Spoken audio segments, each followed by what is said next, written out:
শিক্ষা প্রতিষ্ঠানে অস্ত্রবাজি ও সন্ত্রাস চলবে না এমন হুঁশিয়ারি দিয়ে জামায়াতে ইসলামীর আমির ডাক্তার শফিকুর রহমান বলেছেন, এখনো অনেক ক্যাম্পাসে ফ্যাসিবাদী শক্তির তৎপরতা দেখা যাচ্ছে। এজন্য ছাত্র জনতা রক্ত দেয়নি স্মরণ করিয়ে দিয়ে শিক্ষা প্রতিষ্ঠানের স্বাভাবিক পরিবেশ ফিরিয়ে আনার আহ্বান জানান তিনি। রাজধানী নয়াপল্টনে একটি কনভেনশন হলে ইসলামী ছাত্র শিবিরের ইফতার মাহফিলে এসব কথা বলেন তিনি।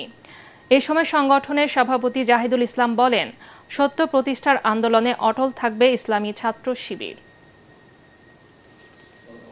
আমরা আমাদের শিক্ষা প্রতিষ্ঠানগুলোকে আদর্শ চরিত্রবান দেশপ্রেমিক নাগরিক তৈরির কারখানায় আমরা পরিণত করতে পারিনি। উপরন্তু আমরা লক্ষ্য করেছি শিক্ষা প্রতিষ্ঠানে অস্ত্র, রক্ত এবং লাশের মিছিল। অনেক রক্তের বিনিময়ে দফায় দফায় এই জাতি মুক্তি এবং স্বাধীনতার স্বাদ পাওয়ার প্রত্যাশা করেছিল। সে প্রত্যাশা এখনো পূরণ হয়নি।